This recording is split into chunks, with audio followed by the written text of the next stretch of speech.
Selamat pagi, saudaraku. Amsal 4 ayat 23, firman Tuhan berkata, "Jagalah hatimu dengan segala kewaspadaan, karena dari situlah terpancar kehidupan." Saudaraku, banyak orang percaya menghabiskan sebagian besar hidupnya untuk menjaga apa yang terlihat. Mereka menjaga nama baik mereka, penampilan, karier, pelayanan, bahkan reputasi rohani mereka. Semua itu memang memiliki tempatnya. Tapi Salomo mengingatkan bahwa ada satu hal yang jauh lebih penting dari semuanya itu, yaitu menjaga hati. Betul saudaraku, menjaga hati. Tolong garis bawahi hal ini. Mengapa hati begitu penting? Karena Allah tidak memulai penilaiannya dari apa yang kita kerjakan, tetapi dari siapa kita sebenarnya di hadapan Allah itu sendiri. Manusia melihat tindakan, tetapi Allah melihat sumber dari tindakan itu. Manusia dapat terpesona dengan pelayanan yang hebat, yang besar, yang spektakuler, tetapi Tuhan menyelidiki motivasi yang tersembunyi di dalam orang itu. Manusia dapat memuji kesalehan lahiriah seorang manusia, tetapi Allah melihat apakah hati itu sungguh mengasihi dia atau hanya mencari kemuliaan untuk diri manusia itu sendiri. Maka sesungguhnya saudaraku, setiap dosa besar yang terlihat di luar selalu dimulai dari sesuatu yang kecil yang dimulai di dalam hati. Perselingkuhan itu dimulai dari hati yang tidak dijaga. Kesombongan itu dimulai dari hati yang mulai menikmati pujian manusia lain. Kepahitan itu dimulai dari hati yang menolak untuk mengampuni. Dan kemunafikan itu dimulai dari hati yang lebih ingin terlihat benar daripada sungguh-sungguh hidup benar. Coba renungkan kalimat-kalimat yang saya ucapkan ini, saudaraku. Maka dari itu, saudaraku, peperangan terbesar orang percaya bukan pertama-tama terjadi di luar, dalam arti di dunia luar manusia itu, bukan. Melainkan peperangan terbesar orang percaya itu di dalam batinnya sendiri. Iblis tahu bahwa jika ia dapat mempengaruhi hati seseorang, maka dia tidak perlu memaksa orang itu untuk berbuat dosa. Cepat atau lambat, hati yang tidak dijaga akan menghasilkan kehidupan yang tidak berkenan kepada Allah. Tetapi sebaliknya, ketika hati dipenuhi kasih kepada Kristus, seluruh kehidupan akan memancarkan karakter Allah. Karakter Kristus. Karakter Putra Tunggal Allah. Inilah sebabnya Roh Kudus bekerja dari dalam keluar, saudaraku. Dia tidak sekedar memperbaiki perilakumu dan perilakuku, tapi dia sedang membentuk hati kita. Dia mengubah apa yang kita sukai, apa yang kita benci, apa yang kita rindukan, dan apa yang menjadi pusat kasih kita. Dia mengubahnya, saudaraku. Maka kalau saudara-saudari mengikuti ibadah suara kebenaran di Rehoboth Semarang yang saya sampaikan selama dua minggu terakhir ini, itu berbicara tentang mujizat kelahiran baru.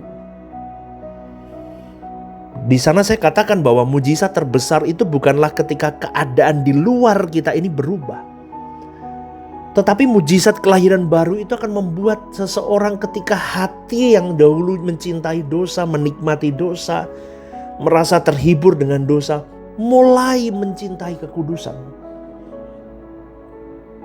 Dan hati yang dulu terus mengejar dunia mulai menemukan kepuasannya. Rest di dalam Kristus. Itu mujizat, saudaraku. Itu yang mujizat terbesar dalam hidup orang percaya. Dan tidak semua orang percaya bisa mengalami hal itu. Karena tidak banyak orang mau berjuang untuk mengalaminya.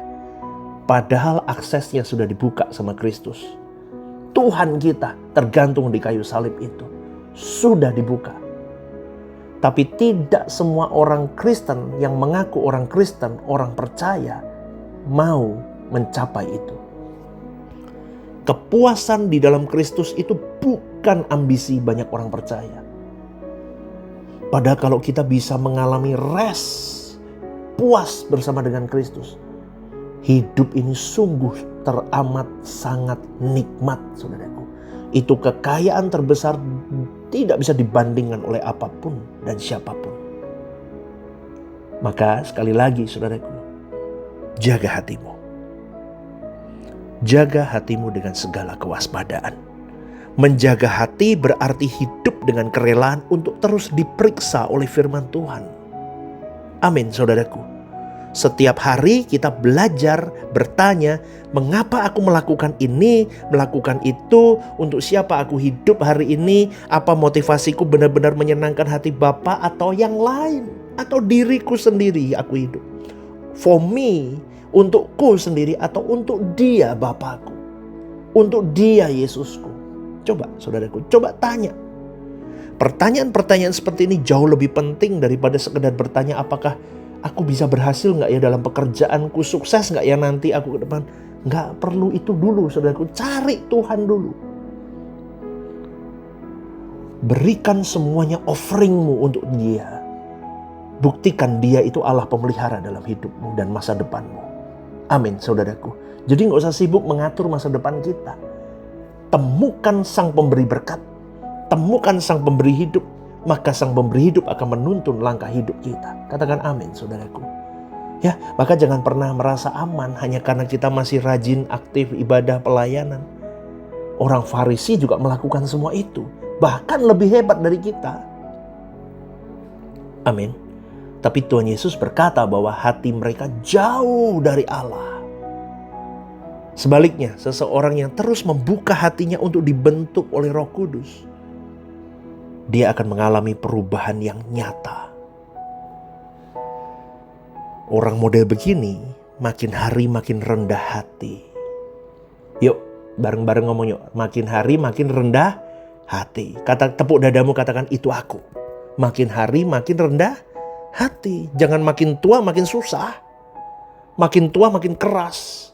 Makin kaya makin sombong. Makin pintar makin sombong. Jangan. Makin hari makin mudah mengampuni. Itu saya. Katakan bersama, itu saya. Makin hari makin tulus mengasihi. Katakan, tepuk dadamu, katakan itu saya. Makin hari makin tulus mengasihi. Dan makin hari makin haus kebenaran. Itu saya. Amin saudaraku. Karena pada akhirnya kehidupan orang percaya akan mengalir sesuai dengan keadaan hatinya. Kalau hatinya dipenuhi dengan ego diri, dipenuhi dengan ambisi, habis. Betul, ego ya udah, ambisimu tambah gede. Kalau hatimu dipenuhi dengan cinta dunia, ya udah. Hidupmu kan didrive untuk hanya mengejar hal-hal yang fana. Tapi kalau hati kita dipenuhi oleh Kristus, rest di dalam Kristus. Wah, Roh Allah memenuhi kita. Waduh, udah. Maka seluruh hidup kita bisa jadi offering, persembahan yang harum di hadapan Allah. Makanya Salomo berkata, jagalah hatimu dengan segala kewaspadaan. Bukan sesekali menjaga hati, bukan ketika sedang menghadapi pencobaan saja. Tetapi menjaga hati itu adalah gaya hidup orang percaya. Tiap hari, tiap saat. Amin saudaraku. Karena disitulah arah hidup kita ditentukan. Dan disitulah kita sedang dipersiapkan untuk kegagalan. Hari ini, sebelum memeriksa pekerjaanmu, pelayananmu, atau keberhasilanmu, periksalah hatimu saudaraku. Apakah masih ada iri yang disembunyikan? Apakah masih ada kepahitan yang masih kau pelihara? Apakah masih ada keinginan untuk dipuji lebih daripada kerinduan untuk menyenangkan hati Bapa? Ingatlah, Allah tidak sedang mencari orang yang terlihat rohani. Allah sedang membentuk orang yang memiliki hati yang murni. Karena hanya hati yang telah dimurnikan oleh Roh Kudus yang baru bisa memantulkan kehidupan Kristus. Dan hati yang model begitu baru bisa dipersiapkan untuk hidup bersama dengan Kristus di dalam kekekalan.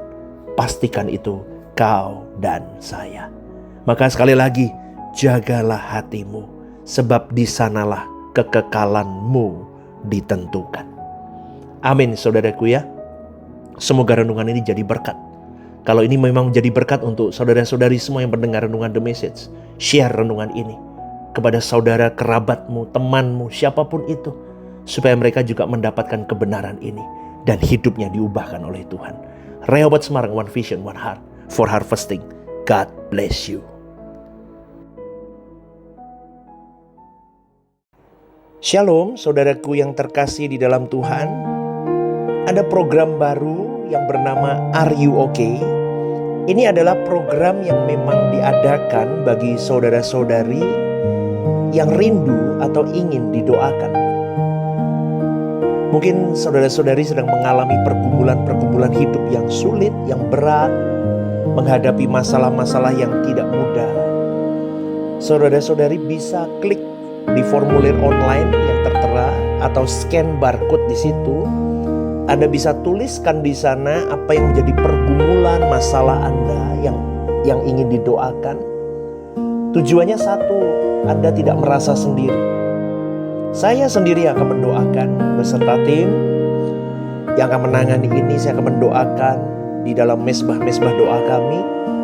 Tujuannya satu, supaya saudara-saudari merasa ada yang support, tidak sendirian berjalan menghadapi beratnya kehidupan. Ini kerinduan saya, kita berbagi kasih secara nyata. Dan kiranya program baru ini bisa menjadi berkat untuk kita semua. Tuhan Yesus memberkati.